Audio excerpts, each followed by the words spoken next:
Fala galera, eu sou Renato Moterani, esse é o canal Peixe Grande Aquarismo. Pessoal, no vídeo de hoje, se vocês escutarem alguns barulhos estranhos ao fundo, não estranhem, eu tenho uma gata louca que fica brincando com coisas aleatórias pela casa, mas todo gato é louco, então você deve saber. Quem tem gato entende. Nossa, eu acho que a Tamires vai ficar meio brava comigo porque eu não tirei o pardieiro aqui de cima da porta. Mas enfim, o vídeo de hoje, pessoal, eu estou fazendo para responder uma pergunta que eu recebi aqui pelo chat, que eu achei muito interessante, então decidi fazer um vídeo para responder essa pergunta de uma forma mais completa, mais ampla, e aí compartilhar isso daí com todo mundo, né? Logo depois da vinheta.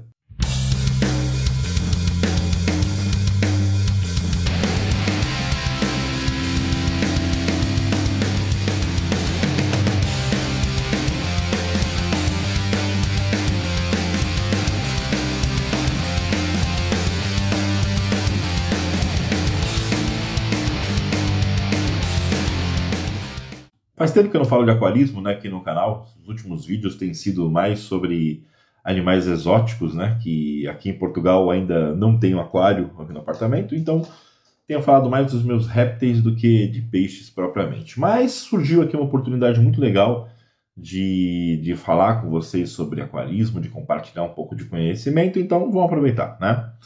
Recebi uma pergunta aqui do Rafael, né? Ele é professor de física e matemática.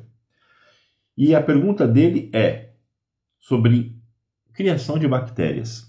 Ele está me perguntando, basicamente, né? Ele viu alguns experimentos sobre a reprodução de bactérias em frascos com gelatina sem sabor e caldo quinor, né?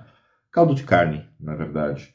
E ele está me perguntando se seria possível fazer esse meio de cultura, colocar um stability lá, por exemplo, e reproduzir essas bactérias e assim ter um acelerador de biologia feito em casa para ser utilizado nos aquários sem precisar comprar mais produto feito, né, para aquarismo. Então eu achei uma pergunta muito legal e para quem estranhar esse tipo de pergunta, né, pessoal, isso não é tão fora assim da realidade.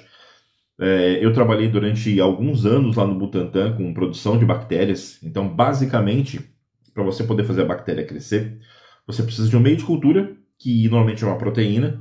Lá, no caso, eu trabalhei mais com tétano, um pouquinho com botulismo. E nós usávamos tripticaseína do leite, né? Uma proteína do leite, basicamente, tá? Essa proteína, misturada com outras coisas, vitaminas e tudo mais, a bactéria cresce ali dentro e você consegue reproduzir essa bactéria, né? Ok. Isso daí, pessoal, é aplicado também no nosso dia a dia, é mais frequente do que vocês imaginam.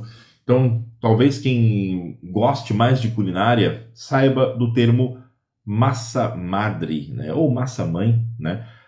O que é isso daí? É um fermento feito em casa.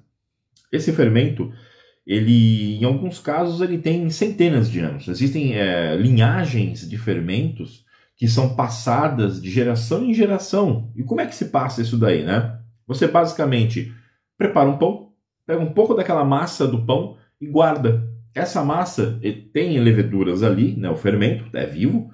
Ele vai consumir aquele amido e no dia seguinte você usa aquela massa para fazer o próximo pão. E aí você sempre vai deixando um pedaço da massa e vai sempre replicando isso daí, você vai passando esse fermento de tempos em tempos, tá? Então existem massas assim centenárias.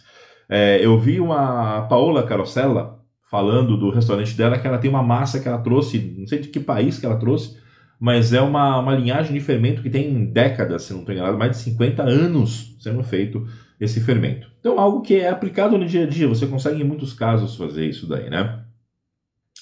Então, Moterani, é possível fazer um acelerador de biologia em casa para nunca mais ter que comprar esse negócio? Possível mas é extremamente difícil. Por que isso daí? O acelerador de biologia, ele não é um tipo de bactéria. Então, eles são vários tipos de bactérias, né? Uma mistura de micro-organismos, tem muitos deles que não tem nem só bactérias, tem leveduras, tem fungos. E esses micro-organismos, para o seu melhor crescimento, eles demandam de características mais específicas. Então vai ser muito difícil você conseguir, num mesmo recipiente, fazer uma criação que agrade a todos esses micro-organismos. E aí você vai ter um ou dois ou três aí de repente, né, conforme for, que você vai conseguir ter em maior quantidade. E mesmo assim, não é fácil você cultivar isso em larga escala a ponto de conseguir usar isso no aquário, tá?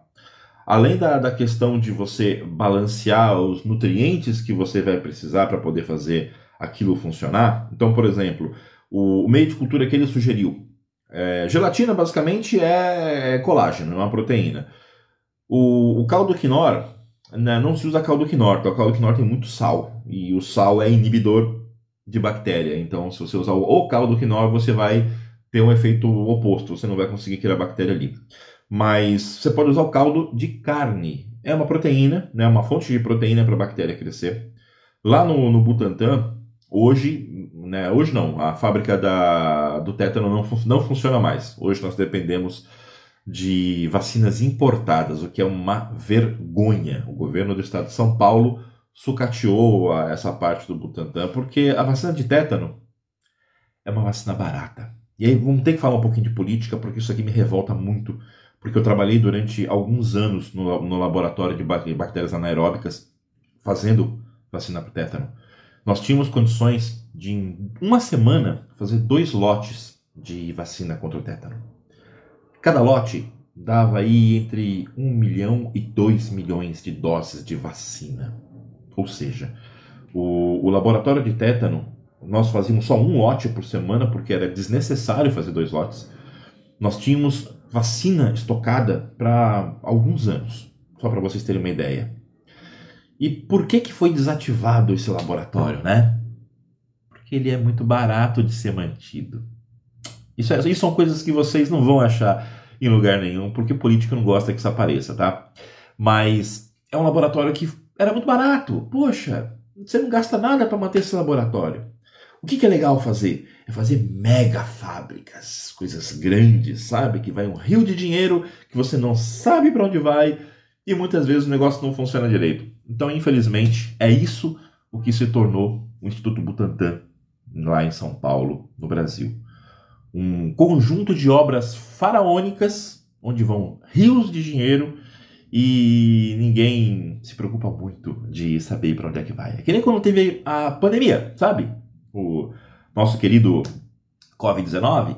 Então, né? Falou-se tanto, né? O Butantan vai ter a fábrica da vacina. E eu postei no Facebook isso daí, né? Que em 6 meses o Butantan teria a fábrica da vacina. Eu postei lá. Se sair em 6 meses, eu corto o meu braço direito fora. Deixo aqui público. Corto o meu braço direito fora. Passou a pandemia e até hoje não saiu a fábrica. Mas o dinheiro foi embora. O dinheiro eu tenho certeza que não sobrou nada. Então, infelizmente, é isso que é o Brasil. E aí você vê as pessoas quebrando coisas, sendo que o cerne mesmo, que é essa raça política, ninguém faz nada. Mas vamos deixar a política de lado, porque vamos falar de peixe, que é muito mais legal, né? Então, a questão do meio de cultura, né? O Butantan, há décadas atrás, antes de ter essas tecnologias de hoje, né? De meios de cultura prontos, era utilizado caldo de carne para fazer o cultivo da bactéria do tétano. O tétano é uma bactéria carnívora, tá? Ele por assim dizer, para simplificar a coisa para vocês entenderem, o tétano ele é uma bactéria predadora. A toxina tetânica ela é liberada quando a bactéria morre. Então o tétano invade, né, a bactéria, né, o Clostridium tetani, ele invade o seu corpo e começa a comer a sua carne. E aí, se o seu sistema imunológico ataca essa bactéria, quando ela se rompe, ela libera a toxina tetânica no seu corpo, que é uma das toxinas mais potentes do mundo, tá? Uma toxina extremamente forte. E essa toxina mata você. Matou você, você vira alimento de bactéria. Então, ela é um predador e ela come carne. Então, fazia-se um caldo de carne, realmente, e criava-se as bactérias nesse caldo de carne.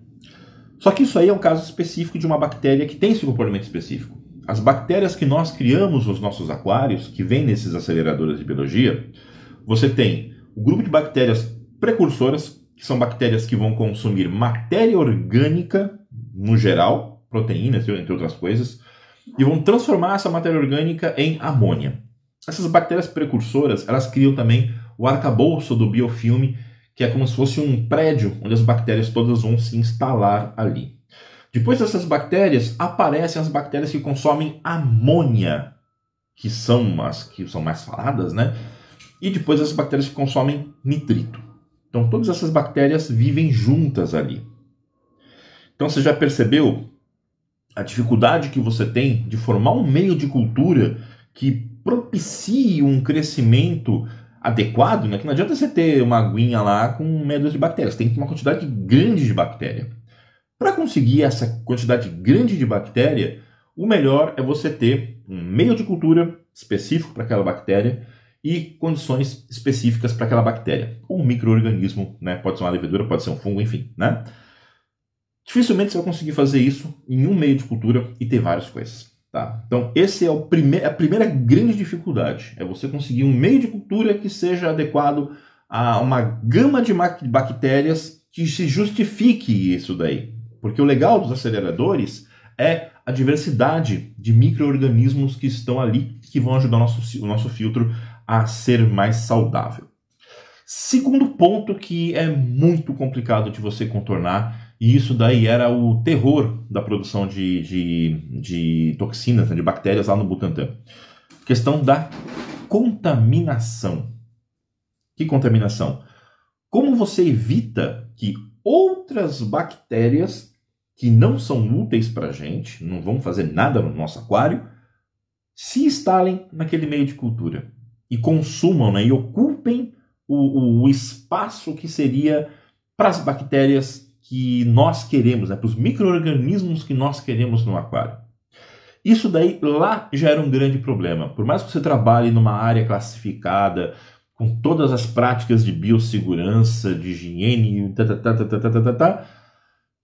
muitas vezes você tinha contaminação por bactérias, por pseudomonas, né, enfim, do meio de cultura. Porque qualquer vacilo que o operador cometeu, de repente você calçou uma luva e encostou onde não deveria, pronto, você já pode estar carregando bactéria na luva e vai contaminar o meio de cultura. Em casa, nem preciso dizer que é extremamente difícil você ter um ambiente asséptico a ponto de você criar um meio de cultura, manter esse meio de cultura funcionando durante muito tempo, sem ter essa contaminação e sem ter o empobrecimento da cultura ali. Porque vocês lembram que eu falei do fermento? O fermento, ele tem uma competição das leveduras que estão ali, como é um meio só de carboidrato, né, basicamente é farinha, o fermento, a massa madre, basicamente é farinha. Você tem uma redução da gama de micro-organismos que podem estar indo lá, e as leveduras elas são muito competitivas. Então elas acabam inibindo também o crescimento de outras coisas que demoraria mais tempo. No meio de cultura coletivo de várias espécies, é praticamente impossível você fazer isso daí. E aí é muito provável que você faça, se você fizer esse meio de cultura, por mais que você acerte, que você faça uma combinação boa, você vai ter no seu meio de cultura o mesmo problema que você tem nos filtros, que é a competição dentro daquele lugar. Você vai ter alguns micro-organismos que são mais efetivos, que são mais agressivos no crescimento do que outros.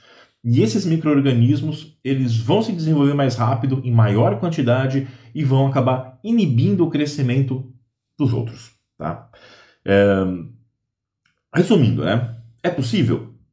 Tudo é possível na vida, mas é extremamente difícil de você conseguir equilibrar meio de cultura, condições de manutenção, uma diversidade de micro-organismos que seja interessante, que seja justificável para você produzir isso daí e manter esse meio de cultura em boas condições, ou seja, com nutrientes adequados e sem contaminações, tá? Então é muito difícil fazer isso daí. O que geralmente se faz nessas fábricas, nessas biofábricas de aceleradores de biologia, você tem fermentadores que criam X tipos de bactérias ali, e aí você mistura todos esses pedacinhos, né, essas porções de micro-organismos quando você vai envasar o produto.